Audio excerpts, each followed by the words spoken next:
I have a lot of mixed feelings about what I'm going to talk about next, about getting unstuck. Because unstuck can mean so many things to so many different people. And so I was asking different people during the break, what do you think would be most beneficial for this audience to learn about getting unstuck from? So I'm going based on that.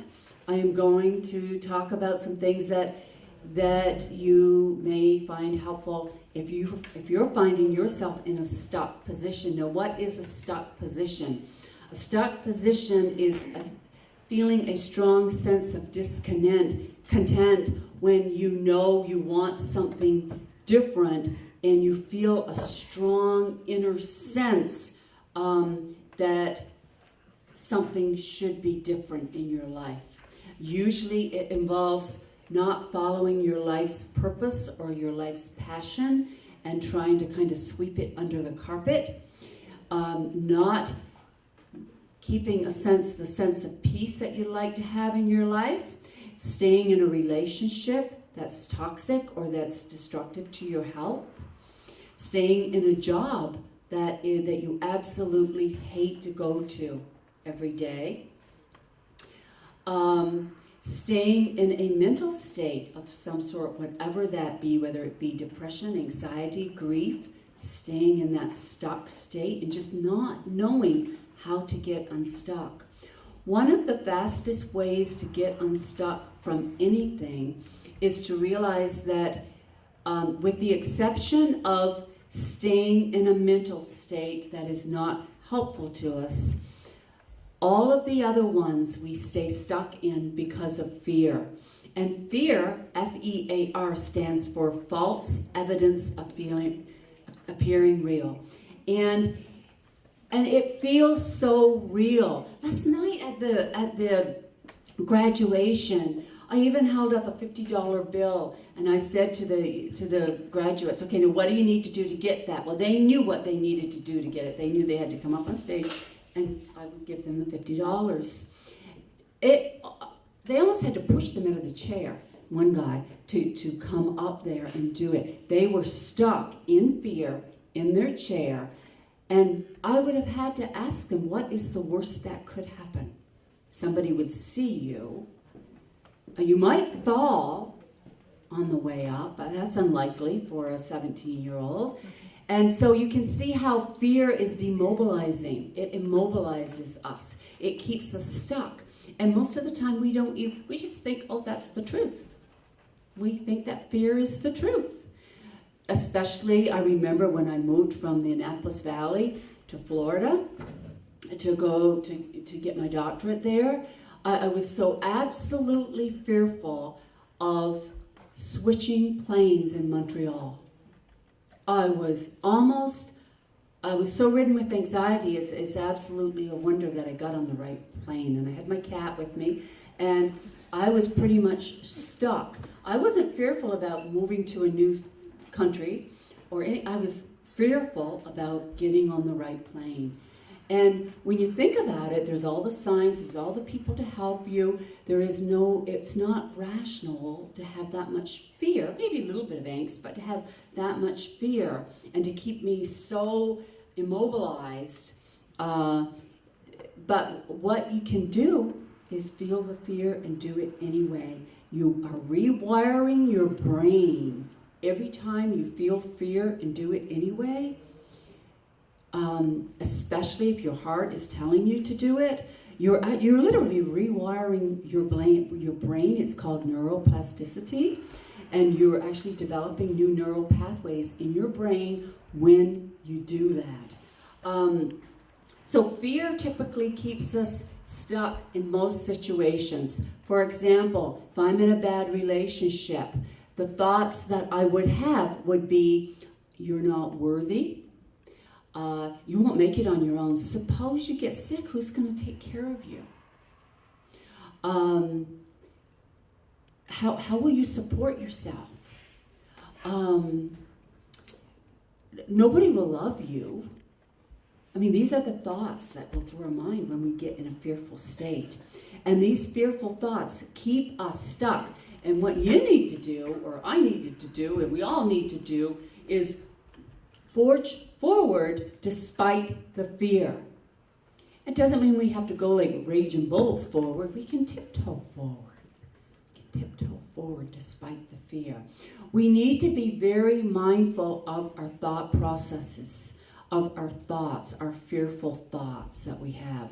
They are debilitating. And what actually happens is when we have those negative thoughts, we actually do things. I'll give you an example, like the woman who has the negative thought that her husband is cheating on her. So she gets very, very fearful, and so she'll start checking his wallet and checking his cell phone and checking, and she'll be, and actually, you know, a woman that's like that is not very attractive, so the guy finds her less attractive. And so over time of this going on and on and on and on, she actually creates with her thoughts the very thing that she was trying to avoid. And this is what fear will do to us.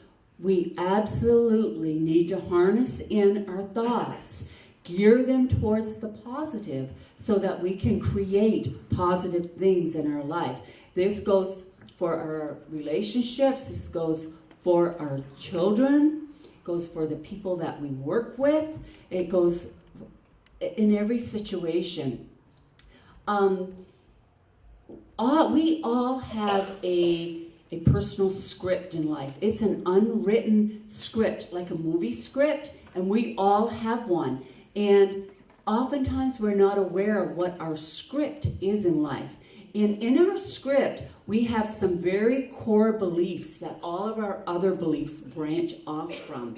Some core beliefs are things like, am I worthy? Am I lovable? Am I okay? These are the three main core beliefs that all the rest of our beliefs branch off from. So sometimes we need to rewrite our script to be more positive. Oftentimes, if we don't think we're worthy, we don't know that we don't think we're worthy. I want to just say this again. Oftentimes, if we don't think we're worthy, we don't know we don't think we're worthy. Because we're great actors. I mean, we know how to act. I mean, we're great pretenders. Isn't there a song called The Great Pretender? I mean, you know, that's a song we should be playing now. So we really need to take some quiet time, do some writing, some journaling, and get truthful with ourselves. And stop sweeping stuff under the carpet. When we get truthful with ourselves, we will get unstuck. I want to read you a script. Here's an example of how a script can change. And it's called Rewriting Your Life Story. It's a little bit long, but I'm going to read it because I think it's really, really helpful. This story is written by the same person. It was a client of mine, and she changed her script so that she could get unstuck from being in a negative patterns, having negative patterns in life. It doesn't start there. It starts on the next page. Okay. I was born and raised in a small seaside village in British Columbia, Canada. My mother died of breast cancer when I was 8 years old. At first, no one would tell me where she had gone. I knew she had been sick in bed, but I didn't know she would die. My father was withdrawn and angry for many years after we lost my mother. And when she died, he covered his sadness by working long, hard hours, coming home and drinking himself to sleep. He had his own business and worked as the community handyman, but we still never seemed to have enough money. Some days I was hungry, and if we needed food, I had to walk the 2 miles to the store and carry the heavy bags back home. I made the trips to the store because Mr. Harper would not give my father credit, but he seemed to take pity on me and let me have the food even though I had no money to give him. There were many times that I went to school wearing the same unwashed clothes I had worn many days before. I remember one cold winter day, I had to go to school wearing wet jeans. I had hung them to dry, but since we were almost out of wood for our stove, there was little heat to dry the jeans. The other kids laughed at me and said I must have peed in my pants. I wasn't the prettiest girl in school either. My hair was long and tangled, and I wore glasses that were out of date. I was very skinny and self-conscious of my body. Most days I came home from school crying. Luckily, the next door neighbor had a dog, Charlie, who would sit at the end of my driveway waiting for me to come home every day. Charlie was my best friend. He was also very old, and one day when I ran home to see him, he was not there. I never saw him again. I was devastated. I hated my life. I had nothing, and I always felt like I was nothing. When I was 13, a boy started to pay attention to me. This felt good. I had never had attention before. I gave in to this feeling and had sex with him. The next day, he wouldn't even look at me. I found out later that he and his buddies had a bet that whoever could sleep with me first won $50. I felt sick. A few weeks later, I found out that I was pregnant. I knew that if I had to support this baby alone, I'd have to drop out of school and get a job. I felt my life was over. I'd never make it to the city for a better life. So this was her script. This is how, when I first met her, this is how she described her life to me. This was her script, and we all have our story. I encourage you, become aware of what your story is, because your story may be the very thing that's keeping you stuck. So I asked her to rethink her life and frame it more in the positive and see if she could see how some of her bruises were really blessings in disguise. And even though it was so painful, there was a blessing in it. And I asked her to try to train her mind to focus on the blessings only, because when she didn't do that, it caused her so much pain. And the pain wasn't helping her. Focusing on the way she was seeing it was causing her such major distress. It just wasn't helping her. I'm going to give you an example right now because it just came to mind before I read the second story. Recently, something that happened in my life is one day I went about 5 or 6 months ago. I went in my bedroom closet. I walked in and there was a stray cat laying in the corner of the closet. And he was very sick, and his name was Stevie French. Some Canadian athletes were living with me at the time. They were Olympic athletes, and they were into the back, what is it, in Halifax, that live in the, what's it called? With Travis, is it Travis? And Goggles, the guy with the big goggles, they live in the trailers. Yes, okay. So they had a cat on this show, and it was called Stevie French, so they named him after Stevie French. So I grew very attached to this cat. I had 2 other ones, but this cat needed numerous operations and his teeth out, and I just bonded with this animal. It was the weirdest thing. I got bonded really strongly with this animal. And I, for 2 or 3 months, I just nursed him, and the guys that were living at my house helped too, give him his antibiotics for weeks on end, and pain meds and all this stuff. So we nursed him back to health, and he became very loving. He became a very loving animal. And one day I came home and he wasn't there, and I have a cat door, so he went out apparently, and I found out a few days later that the coyotes got him. And a man called me who lived a couple streets down, and he said to me, because I had a tag around his neck with his name and my phone number on it, and he said, ma'am, the coyotes have gotten Stevie, your dog. And I said, he wasn't a dog, he was a cat, and I wanted to go get his remains, and he said, ma'am, you don't want to see these remains. And so I started having these visuals of these coyotes like tearing my animal apart. And I realized that if I didn't stop that thinking, that I was going to lose my mind. And I just had to stop those thoughts. But they didn't want to stop. I was just so so emotional about it.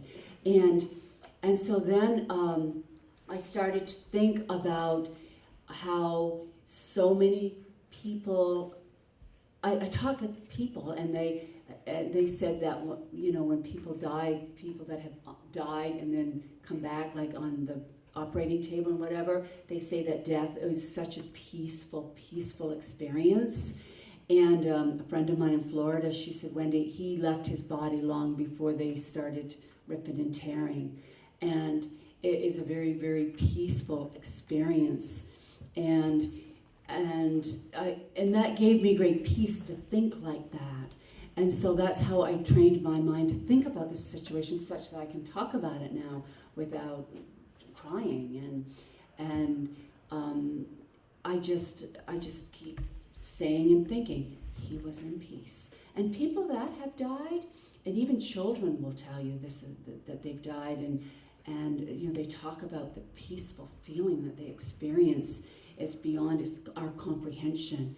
And so it made a big difference on my life. So I don't know why I went off on that tangent, but anyway, here's the second part of the story after she changed her script. So we're on to changing her script so that we can get unstuck and we don't have the same patterns going through our life. So here's a rewrite of her story. I was born and raised in a small village along the beautiful coastline of British Columbia, overlooking the Pacific Ocean. Being an only child, I got all the attention in my family. We didn't usually have much food to eat, but luckily my father would sometimes get fresh fish from the people he did work for. My dad also taught me how to grow a garden, and we usually had fresh vegetables. I learned to cook at an early age because my father was away a lot of the time. When the neighbor's dog died, my father could see how bad I felt. One day when I came home from school, I noticed his truck in the driveway. Thinking something must be wrong because he was never home that early, I ran up to the house as fast as I could. I went inside and found him sitting in his favorite chair with a puppy on his lap that had a big red bow around its neck. I was so happy that he cared that much.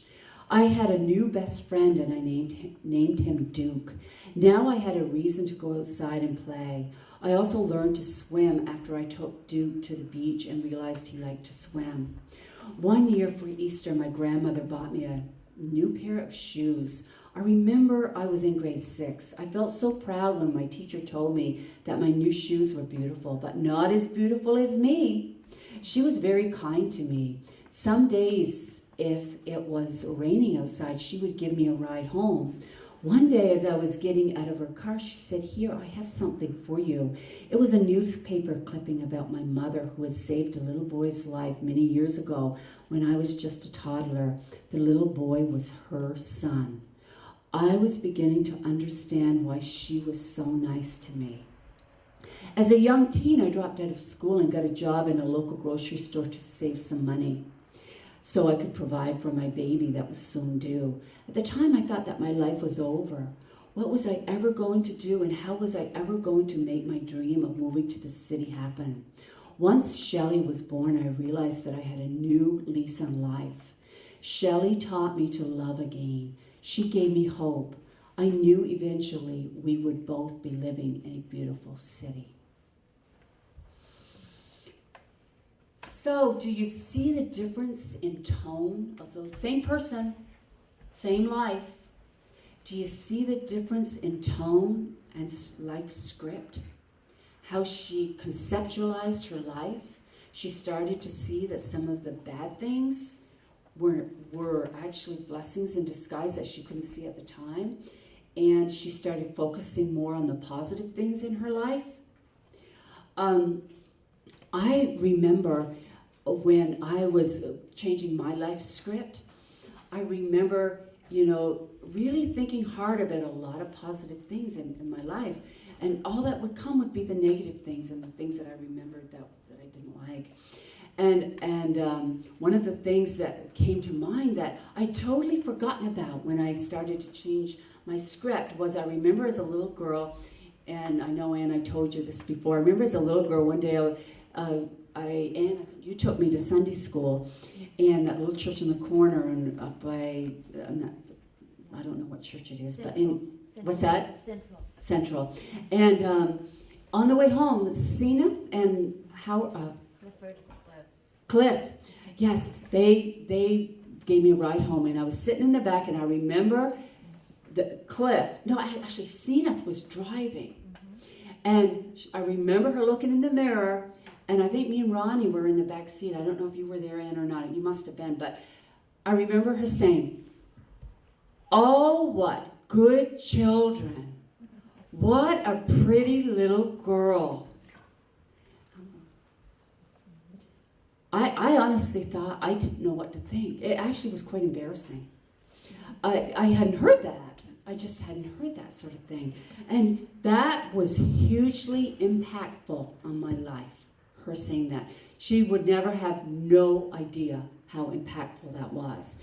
Because those little nuggets, they actually get inside of you somewhere, and you draw upon them when you need them. I think that's why grandparents affect their grandchildren so much, because you're good at giving the grandchildren little nuggets that they can draw upon when they need them. But that was one of the things that I started thinking about. That's why that happened in my life. And I thought I was a victim. I thought I was poor me. And another thing was, is growing up so poor, I realize now, I cannot tell you how much I appreciate stuff now. Oh, and it's just like such a deep sense of appreciation. That was actually a blessing to be that poor. And we didn't have a bathtub, and I take 3 baths a day now. I have to make up for all those years. It was like, I just appreciate a bath so much. I cannot tell you. So this is just little bits and pieces. I want you to think about your own life and things that you've said, why did that have to happen to me? Or what, as you look back, you'll see why that was part of your life story and why it was such a good thing. And you don't see it at the time. And you're not supposed to see it at the time. I want you to think about how you might change your life script. If you want to, if you think you need to, or if you want to, change your life script to focus on, pretend that you are an angelic child of God. Pretend that. Well, you are, but we're going to pretend that. And how, if you were telling someone about your life and you're an angelic child of God, how would you describe yourself and your life to them? And what would you focus on? Would you zoom in on all the positive things or the negative things? How would you phrase what has happened? Because it sets an energy for your life.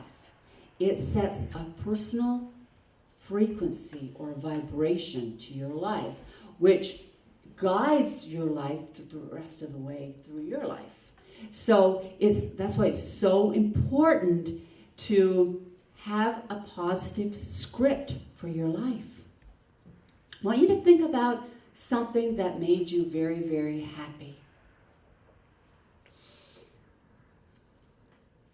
The birth of a child, graduation of a child, that happened recently. Somebody told you they loved you. Think about something real that really made you happy and focus on that. And what happens is, the way the brain works is that it starts letting other things flow, reminders in your life of things that have made you happy. But you have to prime the pump and get the ball rolling by thinking of things that make you happy. And again, we go back to meditation.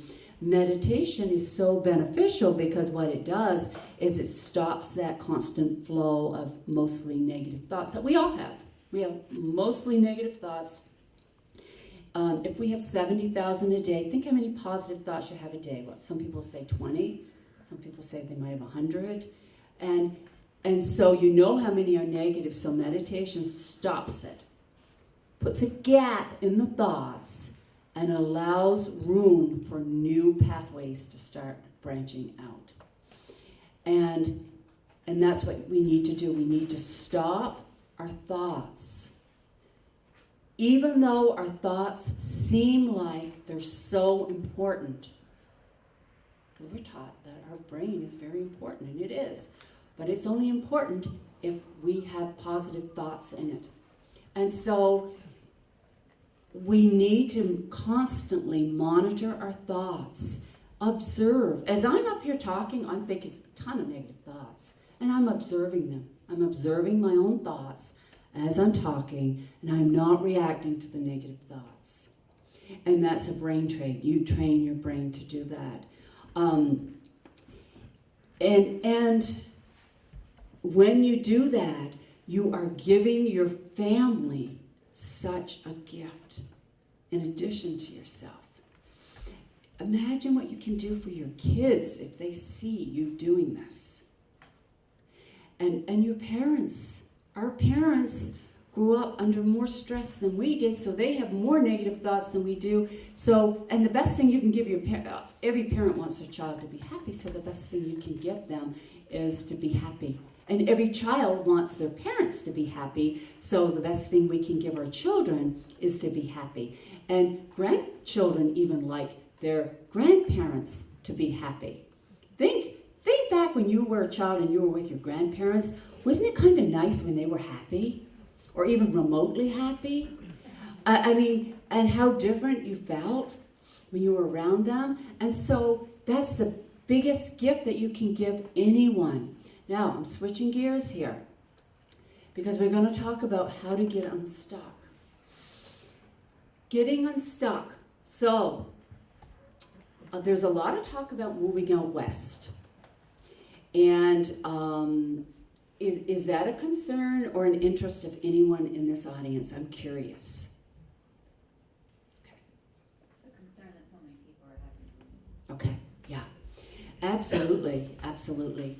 And so if somebody needs to get unstuck in that decision, they're trying to make a decision whether to move out west or to move, period, then the first thing you need to do is get truthful with yourself at what your soul really needs. And how do you do that? You do that by spending time alone, in nature, in silence, and journaling. And you need to find out what your soul really needs. Not this, but this. And if your soul needs to stay, or if your soul needs to go, tells you need to go, you will know. You will be given divine messages.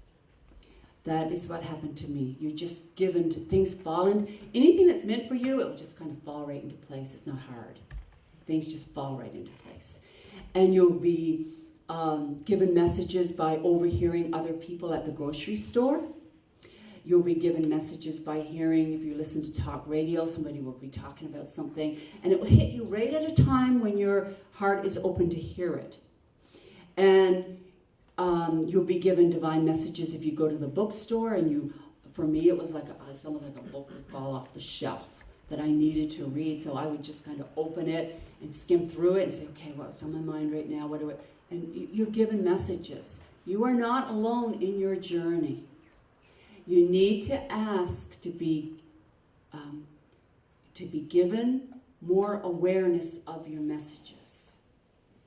You can ask to be given more awareness of your messages if you're stuck about anything, whether it's moving, whether it's a job, whether it's a relationship, whether it's a child, whether it's investing money, whether it's buying a new car, whether it's getting surgery or not, whatever, remodeling the bathroom, whatever it is, you will be given clear messages if you ask. But you have to also ask to be given the wisdom and the divine knowing to see, hear, and believe the messages that you're given.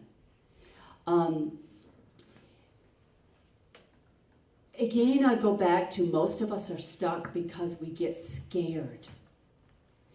And fear, the less self-esteem we have, the more fear we'll have.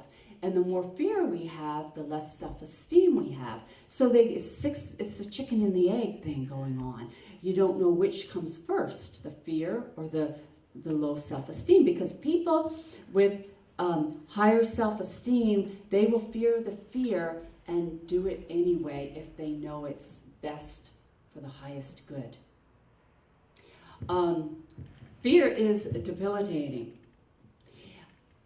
Oftentimes, my experience has been the more fear that I've experienced, the greater the reward when I walked through it.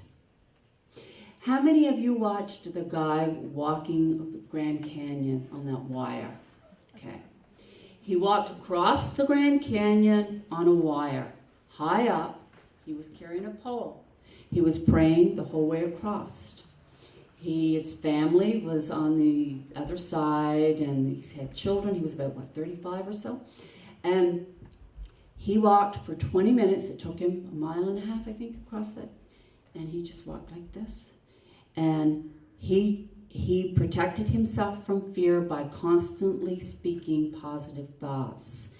And he did pray the whole way across. And it would get a little windy, and he'd be on this wire, like 1.5 miles up or whatever it was. And I don't know if you've been to the Grand Canyon, but it's humongous. And then he would squat down, and I'm thinking, no, don't squat down, because then you'll lose your balance getting up. But he didn't. He got back up, and he would stop, and he would rest. And then he would hear positive thoughts. He had an earphone in, and his father would give him positive thoughts. So he knew that when he was 2 years old that he was to do this, because this went down through their family generation, that they liked to do these things that seemed impossible without divine intervention. And by divine intervention, I mean help from God, help from a higher source, whatever divine intervention means for you personally.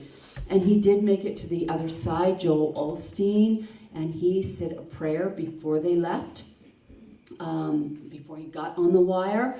Most people could not watch it. It was too excruciatingly anxiety-provoking. I could not watch it either. So fear, but he had enough self-esteem to feel the fear and do it anyway.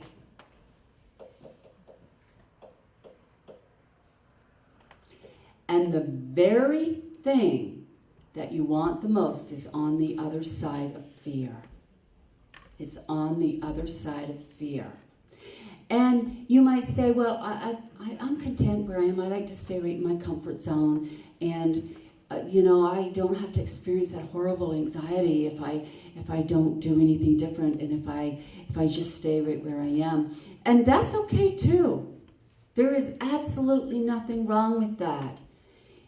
If it doesn't create too much misery for you.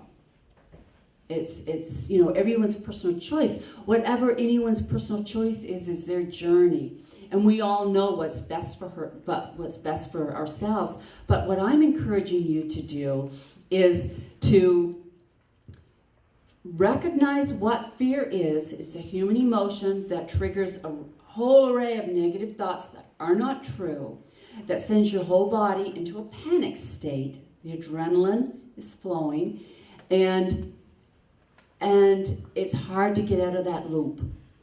Very hard to get out of that loop. That's why you have to know how to very quickly get into a peaceful state when your body's going 90 miles an hour. You have to recalibrate your body. You have to know how to do it very quickly. And you have to know when it's starting. And again, for me, it starts right here. And you have to get it early. It's like cancer.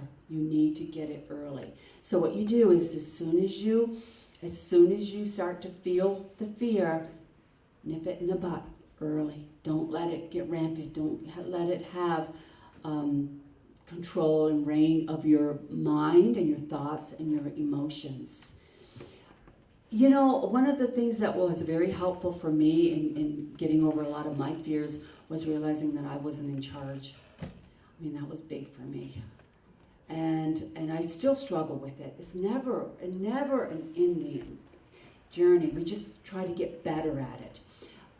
Realizing that you're not in charge, that there is a divine alignment for your life, and you will live it the best of your knowledge and the best of your know-how, but there will be things in your life that will challenge you and guide you in a certain direction, and we need to learn how to go with the flow as much as we can. As much as we can. And trust and have some sort of faith. We need to learn how to trust that all is okay, regardless of what it appears to us through our five senses. Thoughts, questions? Who would like to get unstuck from something? I can help you. I'm happy to help you tonight. You can do it in like 2 minutes. If there's anything that you want to get unstuck from. Nobody needs to get unstuck from anything. How do we know if we need to get unstuck? How do we know? What do you think? What's the feeling? So we have anxiety if we're stuck, and then we have anxiety if we get unstuck and move out of our comfort zone and do whatever it is we're having anxiety about. So either way, we have anxiety, would you say? Isn't there, for me, if I stay in a situation that's not good for me, I have a sense of, it almost makes me physically ill. I'll just say this. If you're in a job and you hate to go to that job, then you are not living your life on purpose. Because when you're living your life on purpose and you're in alignment with your life's purpose, you love what you do. Now, if you have a job that you love what you do, but you go to that job and there's a lot of negative people around and a lot of conflict, then maybe there's a lesson there for you to learn at that job, and that would be to learn how to avoid conflict or to deal with it effectively or to protect yourself from conflict or to learn how to be positive in the face of negative. Do you know how mad that makes people if you're positive and they're all negative? I mean, you risk your life, basically.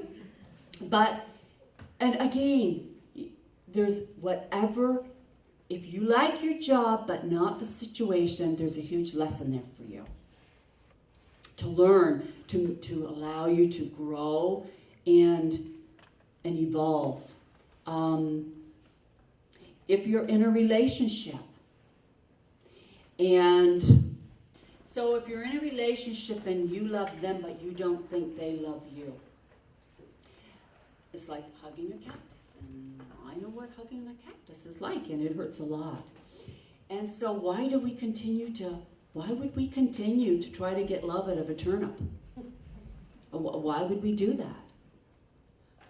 Well, from a psychological standpoint, it's because one of our parents, maybe both, did not have the love within them to give you as a child. So what we do is we find someone who resembles that same dynamic in a relationship, and what goes on unconsciously is, but I'll get them to love me. And unfortunately, they're like the parent, and they don't love themselves yet either, so they don't have the love to give you. And that cycle goes over and over and over again until we learn to love ourselves first and we break the cycle. But that's what happens when we stay in a relationship and keep trying when the person doesn't love us.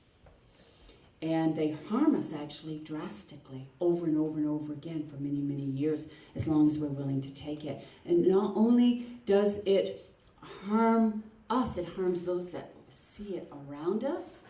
And it's like as long as we stay, it takes more and more away from us. Often we don't move out of uncomfortable situations until it's too painful to stay where we're at.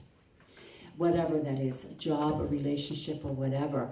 But typically, if we stay in a relationship and try to get love out of someone who really doesn't love themselves or know how to love us, then it is because we're trying to finish unfinished business between one of our parents and ourselves. And they've done so much research on this in terms of attachment styles and how this operates.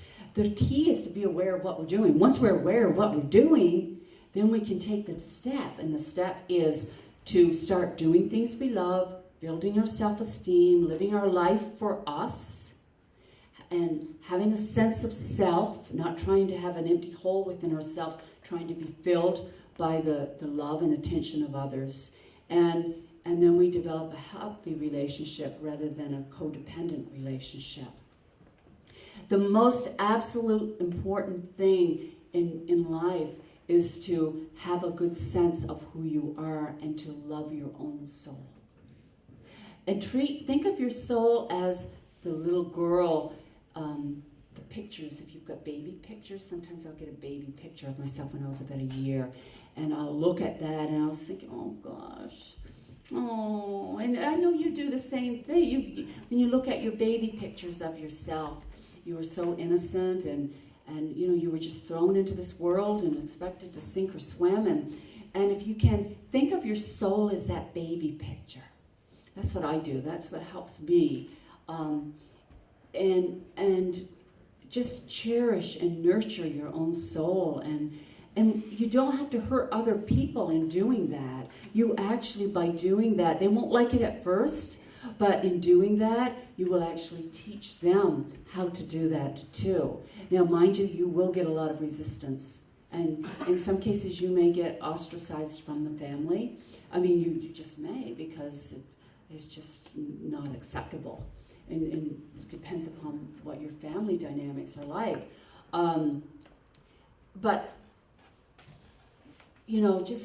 just thinking about how special you are. And think about some point in your life when somebody told you how special you were. Some of you got told all the time, so it wasn't a big deal. Some of you maybe have only gotten told once, and that's okay. You got told once. And some of you may not have been gotten told at all, so you have to tell yourself. And that's a little bit more challenging to do, but by gosh, when you master that one, you've got it down packed. You've got it good. You will never lose it if you have to dig that deep to really realize how special you are. I remember I was doing a seminar in Tampa, and one lady stood up and she said, "What the hell is my soul?" And I was like, okay, how do I explain to her what her soul is? Your soul is your innermost essence. And that's what my book is about. The Wild Woman is someone who has gotten in touch with their innermost essence. And if you're a woman, this is how a woman that has gotten in touch with their soul acts. She doesn't wear special makeup, clothes, or garments that announce her presence. She is at peace with herself and others. She has no interest in winning arguments or accumulating allies. She sees the bigger picture and doesn't get caught up in the details. She understands the laws of energy, abundance, and attraction, and she doesn't second guess her level of deservingness. She appears to be lucky, and when she needs something, it just perfectly lands in her lap. She feels safe because she realizes that there are no accidents, and she knows that she's in the hands of spirit, and anything that happens to her will be divinely orchestrated. Think about that. Anything that happens to you will be divinely orchestrated. She is appreciative of the smallest things. She sees beauty in everything and everyone. She is not afraid to take chances because she realizes that fear, false evidence appearing real, is only an illusion. She is highly inspired. She has an uplifting effect on people who are living in lower energy levels. She surrounds herself with people who are uplifting, connected to Source, and in high levels of consciousness. She could be you. Any thoughts and questions on that?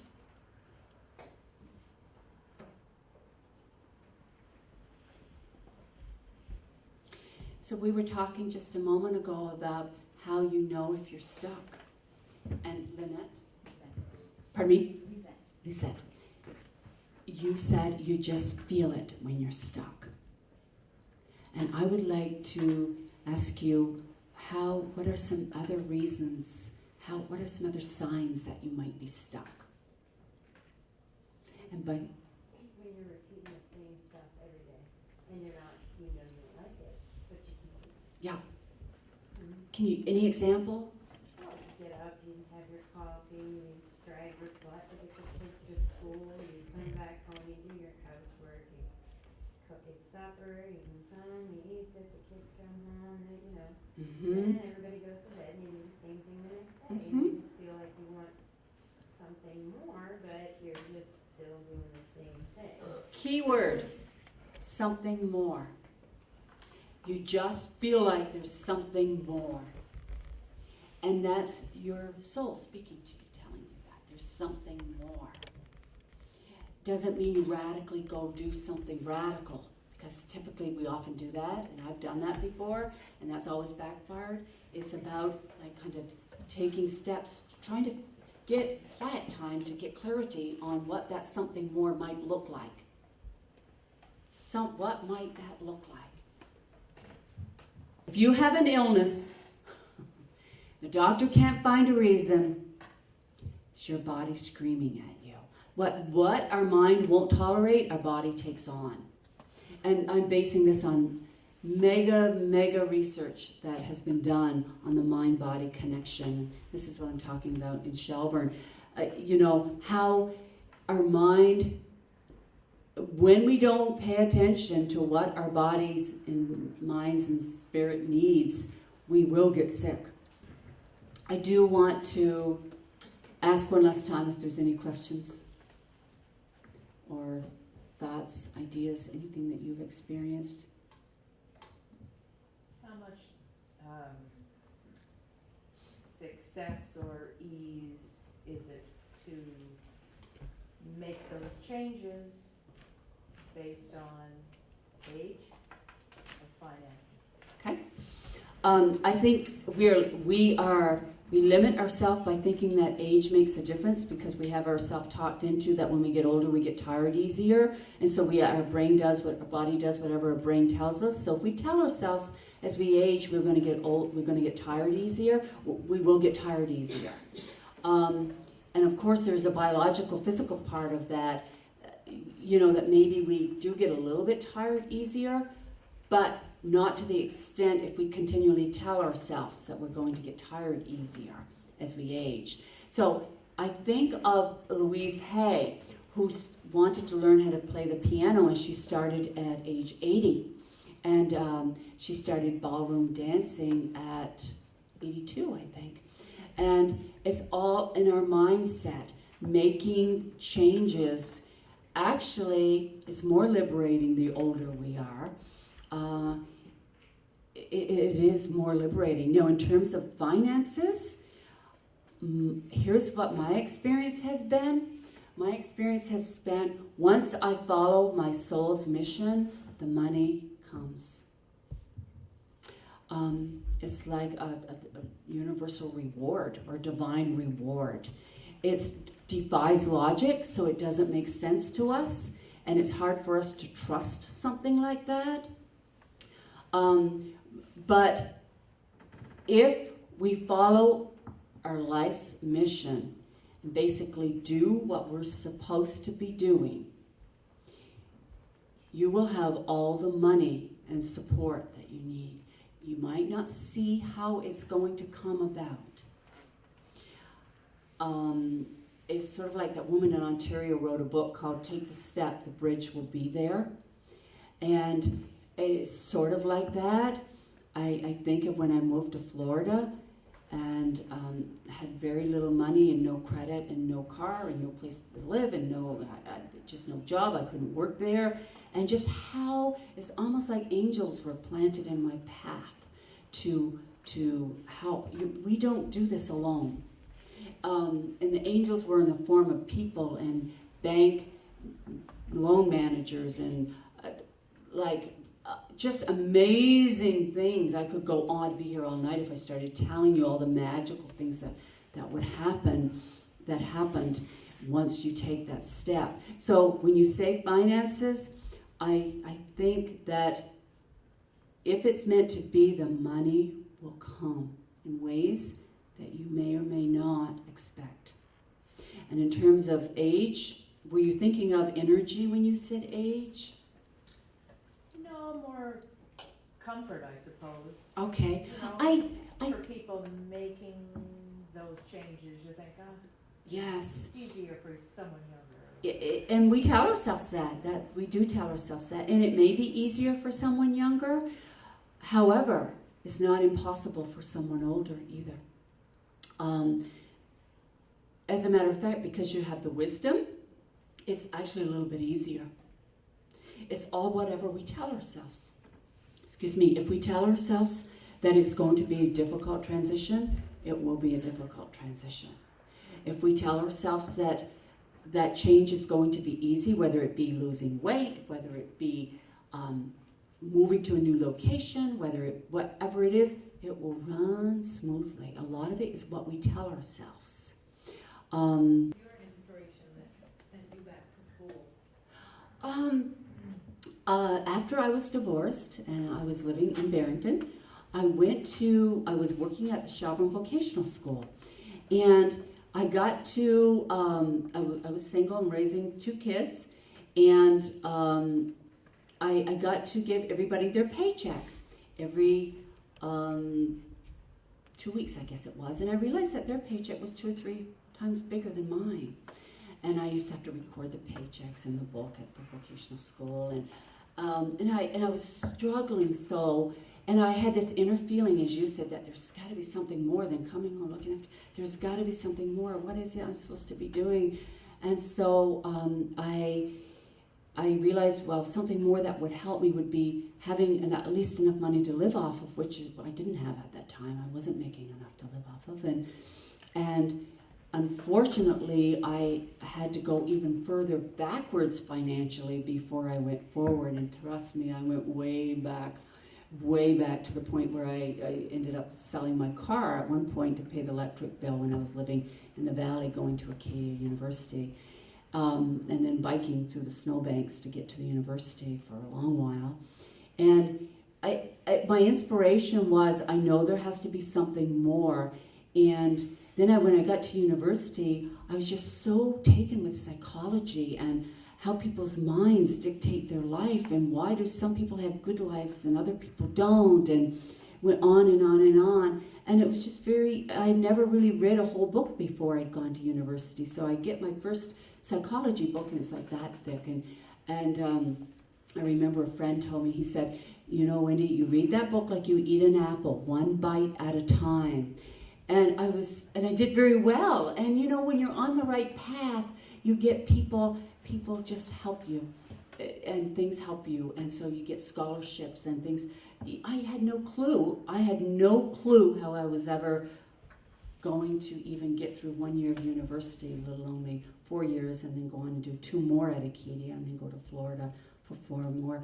But it's all I can say is that there's angels along your path once you take the step. But it's the inspiration. I had this, like, I guess because I didn't see my own worthiness, and I was so struggling with my own worthiness that I didn't want other people to struggle that way too.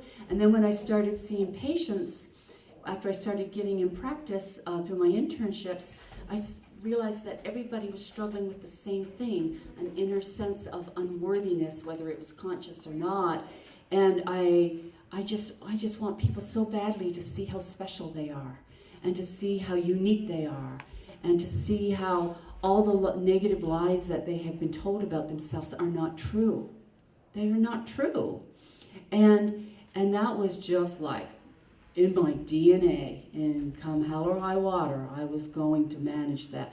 And it's been a long road. It's been, there was a couple years where I was homeless and just pet sitting for people, living in their homes, living in my car. I mean, it wasn't easy. And I used to be very ashamed of all that, and now I can talk about it because I realize, again, it was all part of the process, and I had to learn things through those experiences. And I did learn things. I learned appreciation, and I learned survival techniques, and I learned to have trust and to have faith, and I learned that everything is in divine order regardless. So it's not, if you get unstuck and you follow your life's mission, it's not going to be a cakewalk, but part of your journey is to learn that you have the resources along the way to accomplish what you need to accomplish, and you're also going to learn how to see when there's divine intervention acting in your life, and that's a huge gift in itself when you can spot that. I don't know, did I answer your question? I went off on a little bit of a tangent there. Any other questions? I got to tell you, it was so good to talk to you all tonight, and I just so appreciate you coming out and supporting the Tri-County Pregnancy Care Center. Did I get that right? I think I got that right. I know that it is a very, very wonderful cause in the community, and I know that it's not well publicized too. So I appreciate whatever, this is a love offering basis, so whatever you want to give that charity is absolutely phenomenal. And my cards are on the table. Please feel free to shoot me an email. Excuse me, anytime. If you're interested in the retreat, only if that's something that resonates with you. It has to resonate with you as being something that's you're guided towards. That's special too. Thank you, Wanda, for organizing this. Rebecca? Becky, thank you so much for your keeping the sound and the songs and stuff going. I appreciate that. I hope you all have a wonderful night. You've asked some very important questions, and you've kept the ball rolling. Remember to breathe.